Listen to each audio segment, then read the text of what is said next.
It was raining again, the kind of rain that made everything feel heavier. Streets, footsteps even, thoughts. 8-year-old Lena adjusted the oversized raincoat that once belonged to her mother and stepped into the puddled sidewalk, her small feet already soaked through thin shoes.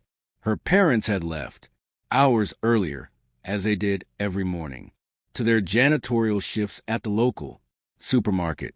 She walked to school alone, always had. But that morning, something was different. The big tree on Cross Street had fallen during the night's storm, blocking the main path. Police. Tape fluttered in the wind. No way. Through. Lena hesitated only a moment before turning toward the old shortcut, one she had been warned not to take. It led behind abandoned lots, past a crumbling fence and alongside a boarded up house everyone said was haunted. But Lena wasn't afraid of ghosts. Not today. She stepped through the broken gate, her shoes crunching on gravel. That's when she saw it, a shape barely moving, huddled near the back fence. It was a dog, a German shepherd. Even beneath the grime and rain fur, the noble lines of his breed were unmistakable. Once he must have been strong, majestic even. But now that strength was ghosted in every hollow of his ribs, every tremble of his legs. His coat, once likely thick and golden, was now tangled, stained, and thin in patches. The signature ears of his kind, once alert, drooped slightly with exhaustion, yet something in the way he held her gaze, even as his body gave in, hinted at the guardian he was born to be. There was a quiet dignity about him. Despite the chain, despite the filth, Lena had seen dogs on posters and books at school, but this was the first time she'd seen one up close, so broken and yet somehow still whole. A heavy chain, looped tight around his neck, tethering him cruelly close to a barbed wire post. He couldn't lie down, could barely move. Lena stopped, her breath caught. She approached slowly, her heart pounding. The dog lifted his head just slightly, enough for their eyes to meet. What Lena saw there wasn't fear. It was quiet, surrender, like he had given up. She dropped to her knees. "Hey," she whispered, barely audible in the rain. "I won't hurt you." She reached out, but the chain held firm. It was locked, embedded deep into the dog's fur. So she unclipped the collar instead, just enough for him to crawl toward the broken shelter of the house. Then, from her school bag, she tore her breakfast in half. "You can have mine." The rain had eased, but the cold lingered. Vina sat on the broken floorboards inside the abandoned house, hugging her knees. The German shepherd lay just a few feet away, head resting between his front paws. He hadn't touched the food at first, only sniffed it cautiously before taking a small bite. Now he watched her, not with fear, not exactly, but with the kind of silence that felt heavy, like he was holding something he didn't know how to say. His eyes were clouded, tired, and yet there was something else, something almost human. He didn't growl. He didn't wag his tail either. He just looked. Lena wasn't sure what to do. She wasn't strong enough to carry him. She didn't have a phone. And even if she told someone, what if they took him away? What if they thought he was dangerous? But he wasn't. She could feel it. He was broken, not mean. And there was a difference. "Are you waiting for someone?" she asked, softly. The dog blinked, his gaze never leaving hers. Lena pulled out her notebook, the one she used to draw in when she was lonely at lunch. She flipped to a clean page and started sketching his face, the long snout, the droopy ears, those eyes.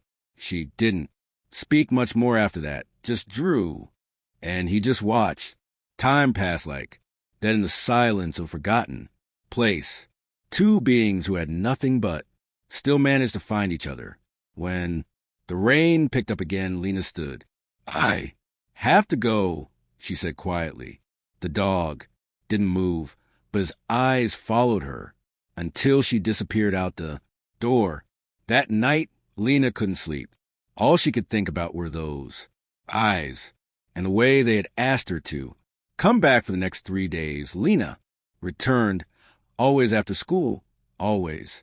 Alone, she'd take the same shortcut, heart pounding as she approached the abandoned house, praying the dog, her dog she now secretly thought would still be there. He was. Every day he'd be waiting near the same broken corner, ears perked at the sound of her footsteps, tail thumping faintly against the floor. He still didn't move much, but his eyes lit up in a way that made her feel like maybe, just maybe, he was healing. Not his body, not yet, but something deeper. She brought scraps from lunch, half sandwich, a bruised apple, sometimes a boiled egg saved from breakfast. He ate carefully, slowly, never greedily, as if he didn't quite trust that it would come again. Lena talked to him in a soft voice, told him stories from school. She even named him Max, she whispered one afternoon, sitting cross-legged beside him. That's your name now. He didn't flinch. He blinked once and then lay his head near her feet. It was enough. She brought her notebook each time, filling pages with sketches of Max, his eyes, his paws, even the way he curled his tail when he slept. It felt like keeping pieces of him safe on paper. At home, she told no one, her parents were always tired. Bills were always unpaid. There was barely enough food for the three of them. There was no room for a dog. Not in their house, not in their world. So she made Max a world of his own, tucked behind broken walls and dusty windows. He had a blanket now, an old towel she smuggled from the laundry, and a friend who never forgot to return. It started with the shaking, not the kind Max always had from the cold or hunger. This was different. He trembled even while lying still, and when Lena placed her hand on his back, his breathing felt uneven, shallow. She came back the next day with warm broth in a thermos and found him curled tighter than usual, his eyes dull. He didn't lift his head when she approached. Max, she whispered, kneeling beside him. No wag, no blink. He was awake, just not there. The infection was spreading. Lena could see it now. His neck, where the chain had once bitten deep, was red, raw, and oozing. The smell was different, too, sharp and sour. Something was very wrong. She sat there longer than usual, barely speaking, just watching, listening to his breathing and praying. That night, she didn't eat dinner. Couldn't. By morning, she had made up her mind. After school, she coaxed Max to stand. It took everything he had, but he followed one slow step at a time, through alleys and side streets, all the way to a small veterinary clinic near the edge of the neighborhood. She had seen it once on the way to the market. The receptionist raised an eyebrow when Lena came in, rain-soaked and holding a leash made of braided string. I need help, she said, voice barely above a whisper. He's sick. The vet examined Max gently, then looked at Lena with something like sorrow. He's severely malnourished, and this wound, it's badly infected. He needs immediate treatment. If we don't act now, he may not survive. Lena nodded, tears already rising. Okay, she said, but inside she was falling apart. She didn't have money, and she had no idea how to save him. Vet had been kind. She said they'd try to keep Max stable for now, clean the wound, give fluids, start antibiotics. But it was only the beginning. More tests, possible surgery, days, maybe weeks of care. And it would cost money, more than Lena had ever seen, even in her parents' hands. She nodded, thanked them, and left the clinic with empty pockets and a heart too full. At home, the silence felt heavier than usual. Her parents were arguing softly in the kitchen about bills again, about groceries again. She could hear the exhaustion in every word, the resignation. Lena sat at the kitchen table, her sketchbook unopened in her lap, unable to bring herself to ask. How could she? How could she tell them she'd taken in a dying dog, that she'd promised to save him with nothing but her lunch and a few drawings? So she said nothing. That night, while they slept, she crept to a window and looked up at the sky. It was clear for once. Stars scattered like hope across a black canvas. She whispered to them, "Please don't let him die." The next morning at school, she couldn't focus. She drew Max over and over again, lying down, curled into himself, those tired but trusting eyes. She didn't eat lunch, just sat quietly in the corner of the schoolyard, sketching, dreaming, hoping, wondering if wishing was ever enough. Each afternoon, she returned to the clinic to sit beside Max's kennel. Fingers curled to the wire gate. The staff let her, though they didn't say much, and every evening she'd return home with guilt lodged in her throat like a stone. She loved him, but love, she was starting to realize, couldn't pay for medicine. It came unexpectedly. Lena was walking home from school, head low, backpack heavy with books and worries, when she saw the flyer. It was taped to the window of the art supply store she always passed but never entered. Youth Art Showcase. Citywide exhibition. A contest for young artists. The prize, a full scholarship to any creative workshop of their choice, and a monetary grant. She stood frozen in front of the window, heart pounding. Then she read the details. Open to ages. 8/16, deadline 2 weeks. 1 piece per entry.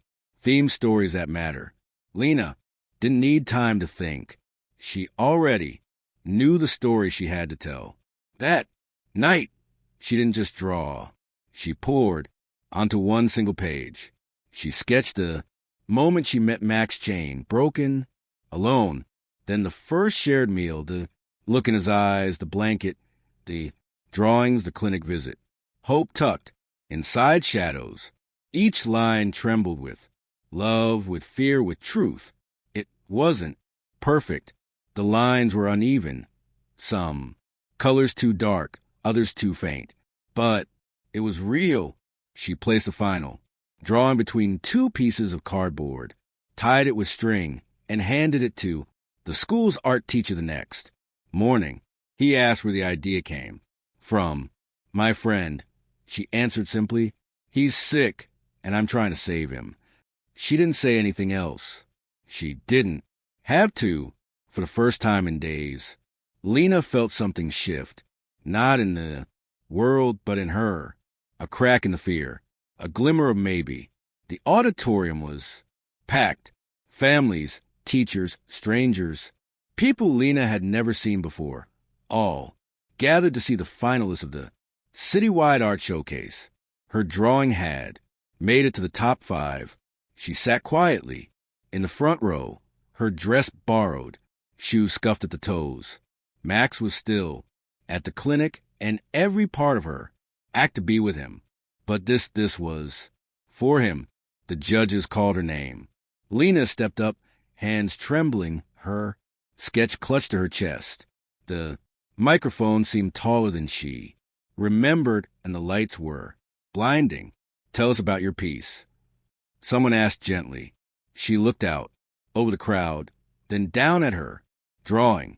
Max, eyes wide, a leash made of hope connecting him to a little girl's outstretched hand. "I drew this," she began, "because I didn't know what else to do." Her voice cracked. She blinked fast and was all alone, and I found him. But he's sick now. really sick, and my family, we don't have the money. A hush fell over the room. I love him, she whispered, barely audible, and I don't want to lose him. She didn't say more. She didn't have to. When she returned to her seat, tears clung to her lashes. The program continued, but her mind was elsewhere, at the clinic beside Max's. Quiet breath. Then just before the awards were announced, a woman in a Navy coat approached. She knelt beside Lena's chair, her voice soft but clear. "My name's Mrs. Hale," she said. "I work with an animal rescue foundation in the city. We saw your drawing and your words." She handed Lena a small card. "Let's help Max together." Lena looked down at the card, then back at the woman for the first time in days. Her heart felt just a little bit lighter. The next day, Mrs. Hale called the clinic. Within hours, a team from her rescue organization arrived. Supplies in hand, soft voices, calm movements. They spoke to the vet, signed the papers, covered every fee. Max was going to get everything he needed. When Lena arrived, after school, she found his kennel. Cleaner, warmer, a new blanket. His bandages had been changed, and when he saw her, his ears lifted ever so slightly. "Hey, Max," she whispered, slipping her fingers through the gate. He nudged her hand gently. The first time he'd done that ever. Tears filled her eyes, but she smiled.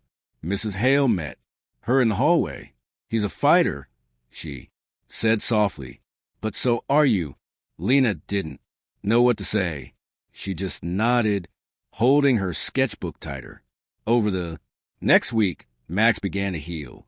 Slowly, steadily, the infection eased. His appetite returned. He's still tired, easily, but he no longer looked like he was slipping away. Lena visited every day, read to him, sketched him, sat with him in silence. The staff grew to know her. One nurse started saving scraps of paper and markers just for her. Another made a little corner in the waiting room where she could draw. And always, Max waited, watching the door, listening for her footsteps. What had started as a secret was now something bigger, something shared, something safe. For the first time, Lena didn't feel like she had to hide her love for Max. It was written on the walls, in the smiles of the staff, in the way Max lifted his head each time she entered. He was still healing, but so was she. Spring crept in, slowly. The cold lifted. Trees began to bloom again, and in a quiet clinic on the edge of the city, Max stood for the first time without wobbling. Lena was there, her hand hovering just beside him, not holding, not pushing, just there. "You did it," she whispered, voice trembling, and Max wagged his tail. It became a ritual. After school, Lena would arrive with her backpack and sketchbook. Max would be waiting, ears alert. They'd walk in the small garden behind the clinic, just a few steps at first, then more. She'd sit on the bench while Max lay by her feet, the sun warm on both their faces. She drew everything. Max sniffing flowers, Max tilting his head at a butterfly, Max dozing under a patch of sunlight. The pages filled fast, and each stroke of pencil felt like a small prayer of gratitude. One afternoon, Dr. Bennett approached her gently. "He's strong enough to go home now," she said with a smile. Lena blinked. "But I don't have a home for him." The words fell heavy, but Dr. Bennett shook her head kindly. "I wasn't talking about your house." Later that day, Max was placed in a cozy foster home arranged by Mrs. Hale's team, complete with a backyard, soft bed, and a family who knew his story. Lena still visited every day, and Max always knew when she was coming, waiting by the door tail wagging before she even knocked. They weren't just surviving anymore. They were living, and every moment was worth drawing. Years passed. Lena grew. So did her talent.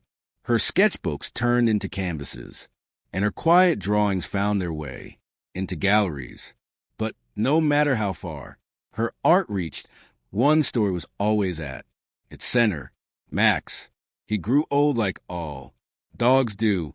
His muzzle grayed, his steps slow, but his eyes, those same eyes that first found her in the rain, remained bright. He passed one peaceful morning, curled up in the backyard where he once chased butterflies. Lena held him until his last breath. She didn't draw for weeks, couldn't. But then one evening, she opened her old sketchbook, the one with muddy fingerprints and tear-stained corners. She turned to the first page. Max, chained and silent, waiting. And she began again. This time she didn't stop. She painted their story. The rain, the chain, the crumbs of bread, the clinic, the garden, the quiet walks, the eyes that taught her how to love something more than herself. Her exhibition opened in a gallery by the river. Max and me, a journey in pencil and heart. Visitors from everywhere came. Some cried. Others smiled through tears. Children knelt in front of the paintings, pointing. Adults stood, silent, moved by the simple, powerful love captured in charcoal and color. One small girl asked, did she really love him that much? A curator smiled. She still does. Outside the gallery, a bronze statue stood. Lena as a child, kneeling beside Max, his tail mid-wag, her hand resting on his back. A plaque read, for the ones we rescue, who rescue us right.